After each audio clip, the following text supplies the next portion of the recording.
Subscribe now, before the final piece of truth slips away. The drone's rotors bit the cold Washington air, hovering like a wasp above the dark lattice of firs. Below, headlamps jittered through the snow-dusted campground, beams combing the frost-hardened earth around Site 23. Dogs barked, leashes jerked, radios crackled with clipped urgency. It was past midnight, the kind of hour when voices carry farther and hope feels thinner. When the K9 unit hit on the far end of the pad, near the rust-stained picnic table and the iron fire ring, everyone moved at once. Shovels replaced chatter. Someone killed the generator and the forest breathed back in, the whisper of branches, the soft hush of distant water, the crisp, surgical sound of a spade meeting gravel. Detective Mara Quinn knelt at the edge of the ring, her breath turning white, her gloved fingers hovering just above the earth as if the soil itself might twitch. She'd spent 2 months seeing this scene in her sleep. A narrow slab of pavement, a patch of brown grass, 4 metal posts marking a life so briefly lived that it could be folded into a reservation ledger. They had checked every ranger note, every discarded receipt, every forgotten cooler lid. They'd searched old logging skids and abandoned latrine pits and a line of drainage culverts that ran cold and empty.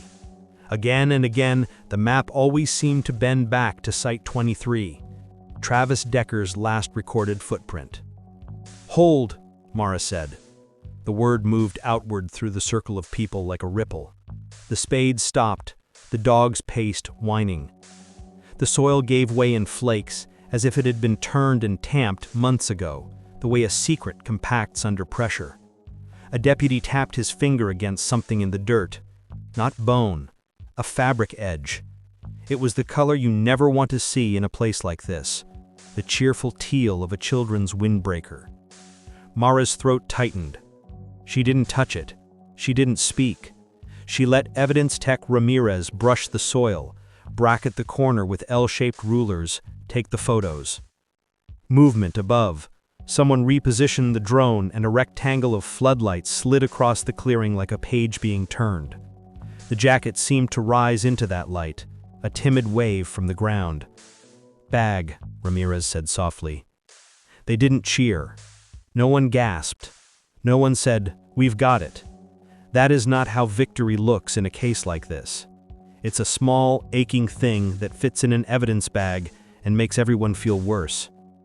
By 01:47, the fire ring had given them the jacket, a toothbrush with a rainbow sticker on the handle, a set of hair ties linked like tiny bracelets, and a patch of cloth that might have been part of a blanket. Around them, the forest held so still it felt like it was listening. "Detective," a ranger said behind Mara, voice thin with nerves.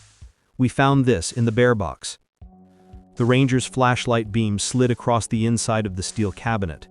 At first, all Mara saw was the usual: charcoal briquettes turned to gray rice, a scuffed skillet, a half-used roll of foil.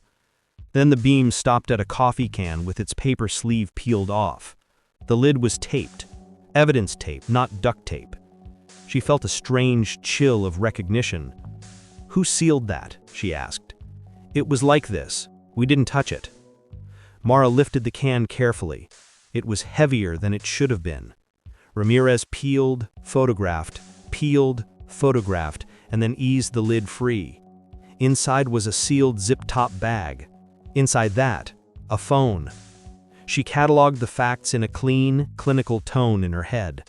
Coffee can, metal, protects from the weather, hidden in plain sight. Bag as moisture barrier. Phone appears intact. Potential source of photos, texts, location history. Her heart, however, was not doing any of that. Her heart was running. They powered it up in a Faraday sleeve. The boot logo bloomed like an ugly starburst. Then the lock screen. 3 girls in mismatched pajamas, campfire light on their faces, cheeks smudged with s'more streaks. The date stamp said July 31st, 2 days before they vanished. It was the same photo the mother had provided through tears, the last one she had, only brighter, clearer, the original.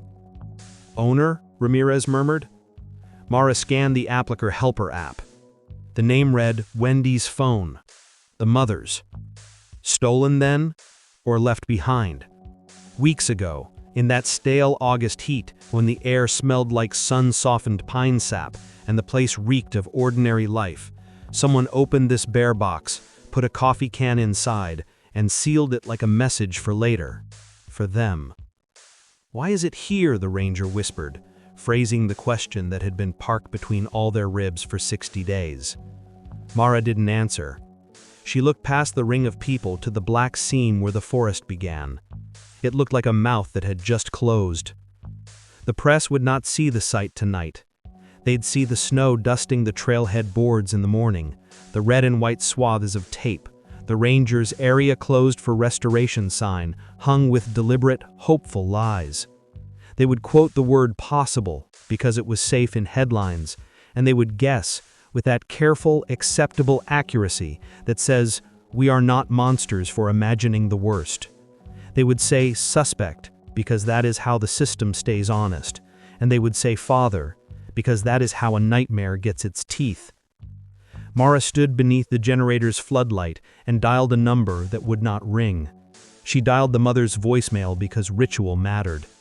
She listened to the recorded voice, soft, a little hoarse, as if the woman had run to pick up and then remembered she couldn't. She didn't leave a message. She tucked the phone back into her pocket like a secret. "State labs ready, courier in 30, Ramirez said. "Good," Mara said. "We don't prejudge anything in the field. We lock down and we wait for science." "You think?" He looked at the bag holding the jacket. "I think we don't assume," she said, and felt the stupidity of the word again. No parent interprets a teal jacket without assuming. No detective either. "So, we really can't." "Ramirez." Her voice surprised her. It was calmer than she felt. "Lab first." By dawn, the site was an anatomy of tape lines and photo flags. Frost made the grass crackle when people moved. The dogs were done, their paws crusted white, their eyes rimmed pink with fatigue. Volunteers showed up at the trailhead in hats and hopeful smiles. A woman with a thermos asked if someone wanted hot cocoa. A man in a flannel jacket stared past the tape, lips moving in a prayer that no one would ever hear. Sheriff Dan O'Keefe arrived with that heavy gait he got when the press would be waiting. He handed Mara a coffee that was all steam and no heat. "Morning." "Morning. Anything we missed last night?" "We found a phone in the bear box." She gave him the clipped version, like she was filing a report on something that had occurred to someone else. He lifted his eyebrows. "Owner?" "The mother." O'Keefe's eyes softened, then hardened. "And the bones?" "Not confirmed as human," Mara said, because it was the only sentence she could legally love. "We won't know until the state runs them." He nodded and took a step toward the ring. "Travis Decker ever been seen back here after August?" "No confirmed sightings," she said, and let the word confirmed do all the work it could. There had been 3 calls in late September from someone who thought they saw his truck, a boxy maroon pickup with a passenger door that hung a little crooked. But trucks rhyme with other trucks in a state like this. O'Keefe finished his coffee and watched his breath wander into the trees. "He's out there," he said. It wasn't an accusation or a hope. It was the kind of sentence you say to see what it feels like in the air. "Or he's not. Or he was never alone," Mara said. O'Keefe glanced at her. "You have something on that?" She gestured to the campsite ledger on the tailgate, an ugly green book with a plastic cover. The July pages were oily with fingerprints. She flipped to the August section like she was turning to a chapter that had been dog-eared by a stranger. "Site 23 was cash," she said, "on August 1st, then again on the 3rd. 2 payments? 2 receipts," she said, and tapped the handwritten names scrawled in pencil. The first line read Decker, T. The second read North, A. "North?" O'Keefe frowned. "We got a North?" "We have a lot of North," Mara said. "Not many North." O'Keefe stared at the page. "Ranger work?" Initial here says KL. That's Kendall Lomas, the seasonal hire, Mara said. I already left her a message. And the card? First was cash. Second was a card with a partial match to an out-of-state number. She turned the ledger so he could see the last 4 digits. Not enough to charge, more than enough to try. The billing name is not Decker. O'Keefe rubbed his temple. So either someone came back here after Travis, or he had help. Mara didn't say the word accomplice. She didn't let it out among the trees where words have a way of becoming birds. She looked at the page and let the letters swim for a moment. North. A. The letter A looked impatient, slanted like someone leaning into a wind. Let's not get out ahead, she said, mostly for herself. We track down the card, we talk to Kendall, we follow the evidence. And the phone? It's got a scheduled send. Texts in drafts, time-stamped for November 1st. Coordinates attached, like someone set them and then buried it. O'Keefe blinked. Why schedule a text you never want delivered? Mara looked out at the trees. She imagined a hand lowering a coffee can into a bear box, the quick glance over the shoulder, the fumble with tape. She imagined a mind that believed the future could be controlled with a timer. Because you want to be found, or because you want to send somebody in the wrong direction at exactly the right time. The ranger from the night before jogged up, breath pluming. Detective, Kendall called back. She says she didn't write that second name. Mara's head snapped. What? Kendall says she was off that day. She says her initials are right, but she didn't work the third. She says someone's been adding names to the ledger. The campground went suddenly louder, the kind of loud that isn't noise at all, but the realization that everything you've been confident about has been rearranged by someone you didn't see. Who has access? O'Keefe asked. Staff, contractors, volunteers, anyone who knows where the desk drawer is and how nobody's watching. Mara closed the book and felt the plastic flecks in her hands like a thin bone. She looked at the photo of 3 girls on the lock screen, at the coffee can, at the rings of ash in the fire pit that looked like old halos. She had thought this case word by word for 60 days. Father, suspect, campground, last seen. Now a new word slotted in with the quiet, devastating cadence of a confession. Travis Decker wasn't camping alone. By the time the frost melted off the pine needles, Detective Mara Quinn was already on the road to Ellensburg. The sun broke weakly through a fog that seemed to hang lower every mile. Beside her, the passenger seat overflowed with files, photos of the Decker girls, the campsite ledger, and a blurry still from a highway camera that might have caught the maroon pickup's taillights heading east at 4:32 a.m. on August 3rd. 2 hours of silence and black coffee later, she reached the modest clapboard house of Kendall Lomas, the seasonal ranger whose initials, KL, were written beside both entries at Site 23. Kendall opened the door with the half-startled expression of someone who had seen too many news vans drive past her yard in the last few weeks. Her blonde hair was tied back, her ranger jacket hung from a chair, and her hands trembled as she poured tea she wouldn't drink. I told your office, she said, before Mara even sat down. I didn't write the second one. I swear it. I believe you, Mara said quietly. But someone used your initials, maybe copied your handwriting. Kendall's eyes darted toward the window, to the line of evergreens outside that looked almost rehearsed. You think that ledger was tampered with? I think someone wanted us to believe Travis came back, or that he wasn't alone. Kendall hesitated, then pulled a crumpled piece of paper from her apron. I got this note at the ranger station. No envelope, just this. Mara took it. The paper smelled faintly of engine oil. Scrawled across it, in tight block letters, stop digging in things that don't want to be found. No signature, no address, just the faint outline of a shoe print pressed into the corner like the note had been dropped in mud before it was delivered. Mara folded it carefully into an evidence sleeve. When did you get this? 2 nights ago. Anyone see who left it? Kendall shook her head. I thought it was some sick prank until I saw the news about the bones. At the State Crime Lab in Olympia, Dr. Lillian Park held her breath as the mass spectrometer hummed to life. The bones from Site 23 lay under the harsh fluorescence, small fragments, powdery in texture, wrapped in sterile gauze. The air smelled faintly of ethanol and dust. She logged every detail with the precision of someone who knows that truth often arrives in milligrams. Femoral density, consistent with pre-adolescent structure. Cortical pattern, human. She exhaled, slow. The lab fell silent except for the mechanical heartbeat of the instruments. When she finally called Mara, her voice was low and steady. "They're human," she said, "and the mitochondrial profile matches the mother's. It's one of the girls." Mara closed her eyes. The words pressed into her like cold rain, not the relief of answers, but the weight of confirmation. "Which one?" Dr. Park hesitated. "The youngest, Lily." The silence between them stretched long enough for the hum of the squadron lights to fill it.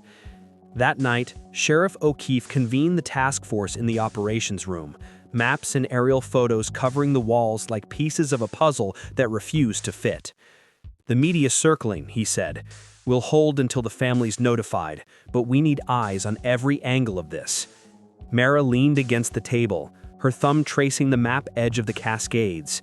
If the ledger was altered after August 3rd, then whoever added the second name had access to the ranger station, possibly staff, possibly a volunteer. Or Travis himself, O'Keefe said.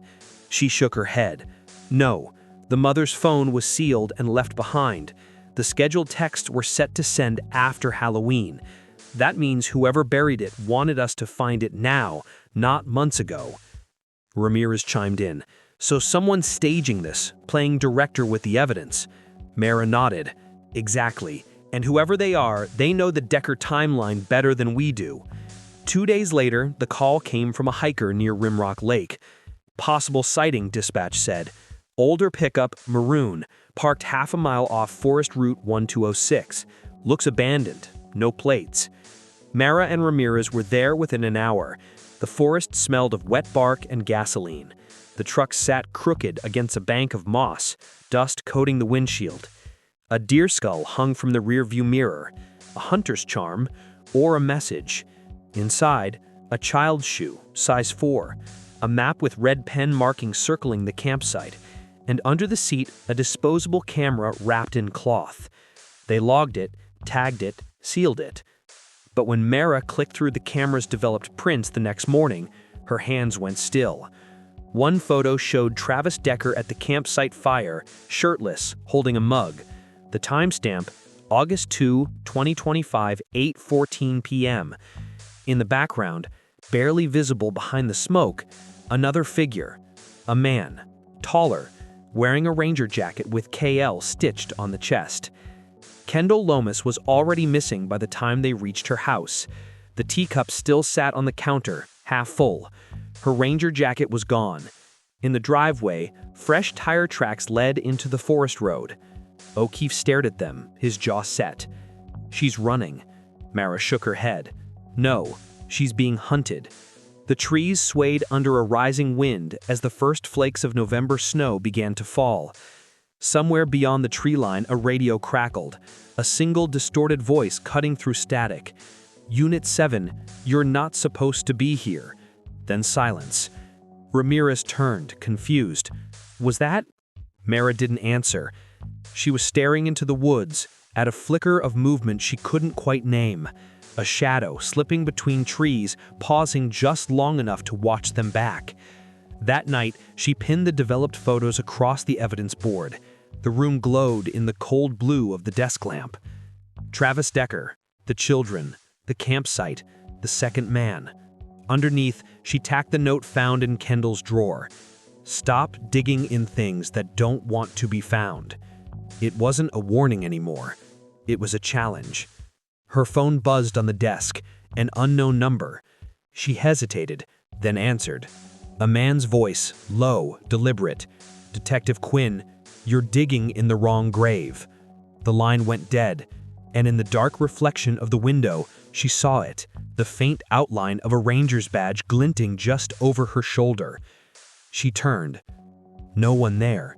But on her desk, where the files had been, a new photograph lay, printed on cheap paper, edges damp with condensation. It was a picture of the bear box from Site 23, and on the door, freshly scratched into the metal, were 3 words: "We're still here." Rain had washed the frost from the trees by dawn, turning the forest into a black mirror. The search for Kendall Lomas had entered its second night, and the task force headquarters, a commandeered ranger outpost near the Yakima River, hummed with exhaustion and static. Coffee cups, evidence logs, and cold air filled the room in equal measure. Detective Mara Quinn stood over the map wall, her fingers tracing a red line between Rimrock Lake and Site 23.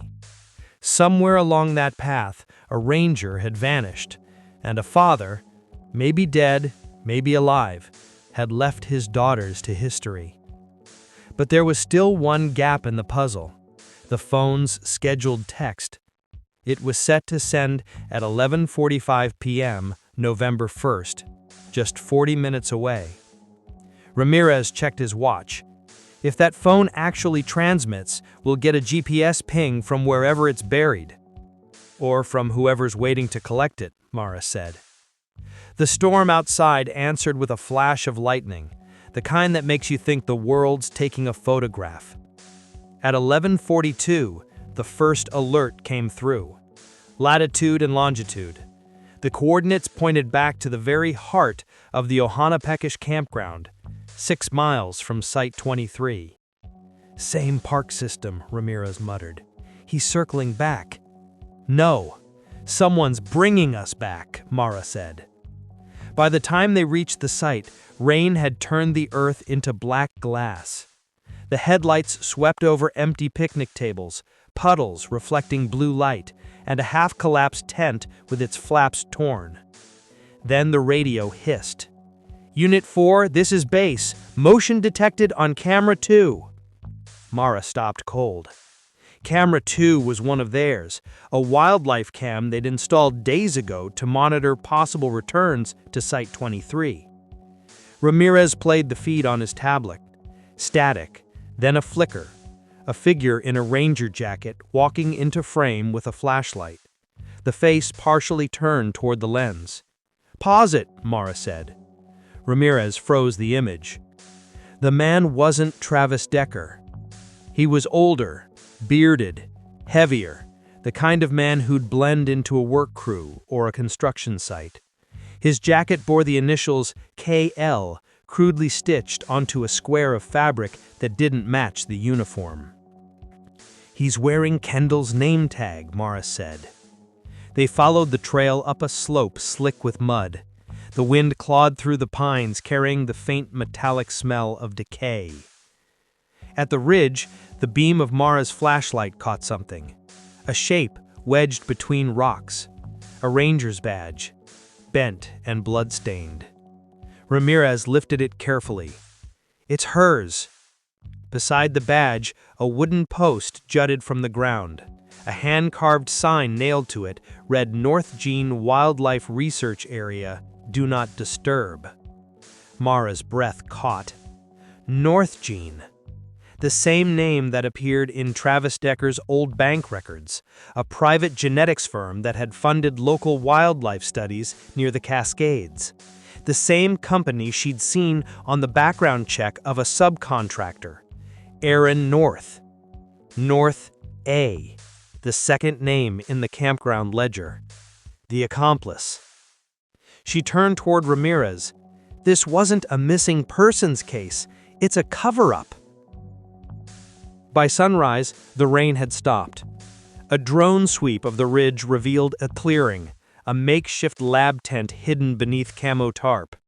Inside, tables lined with specimen jars, soil cores, and chemical vials labeled with wildlife codes. But one jar sat apart, sealed in triple plastic. Label: Decker case sample. Do not discard. Inside, a child's pink bracelet. Ramirez's voice cracked. He collected them like trophies. No, Mara said. Like data. She found a folder under the tarp. It contained forms stamped with North Gene Solutions logos and signatures. DNA sampling authorization. A name repeated across several pages. Dr. Aaron North. Travis worked there maintenance before the layoffs. He probably found something he wasn't supposed to see, she murmured. She flipped the final page, a photo clipped to a personnel file. Dr. Aaron North, smiling, arm around a lab team. Same face as the man in the wildlife cam still. Everything snapped into place like a nightmare that suddenly makes sense. Travis hadn't killed his daughters. He'd taken them camping to hide them. From this man. Hours later, when they opened the sealed storage unit registered to North Gene Wildlife Division, the truth came into full light. Inside, dozens of labeled boxes filled the concrete room. Decker trial, environmental sample series, subject J3. And in the far corner, a freezer chest running on a separate generator. Mara opened it slowly. Inside lay several small containers, each tagged with date codes from August 2025, each holding trace DNA and bone fragments, logged, organized, cataloged. This wasn't murder for rage. It was experiment for research. Ramirez swore under his breath. He used them. Mara stared at the labels until the letters blurred. He turned a family into data points. Dr. Aaron North was found that evening in a motel room outside Yakima, dead from a single gunshot wound to the chest. No sign of forced entry, no note. The pistol was registered to Travis Decker. But there were 2 sets of fingerprints on the handle. One was North's, the other, Kendall Lomas. She was never found. 2 weeks later, the Washington State Police held a press conference.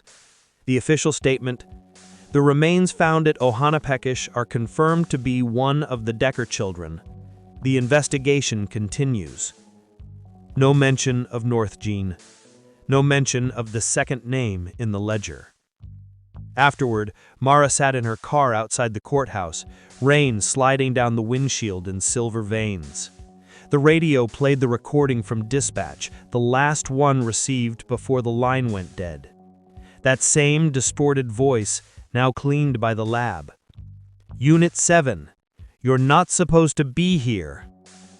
She played it again, slowed it. The voice cracked mid-sentence, faintly higher-pitched, trembling. Kendall Lomas. And beneath it, a whisper, almost imperceptible, overlapping the last word. "They're still here." She looked out across the wet street, the courthouse lights smearing into the rain, and for a brief, hollow moment, she thought she saw 3 small silhouettes in the glass, standing side by side, staring back. Then they were gone. The case was closed under multi-suspect homicide, incomplete resolution. The files were archived under federal seal, and every time the wind moved through the trees at Ohanepekish, it carried the sound of rain striking metal, like fingers tapping on the lid of a coffee can, waiting to be opened again. If you thought this one was wild, wait for the next. Hit subscribe before the next truth disappears.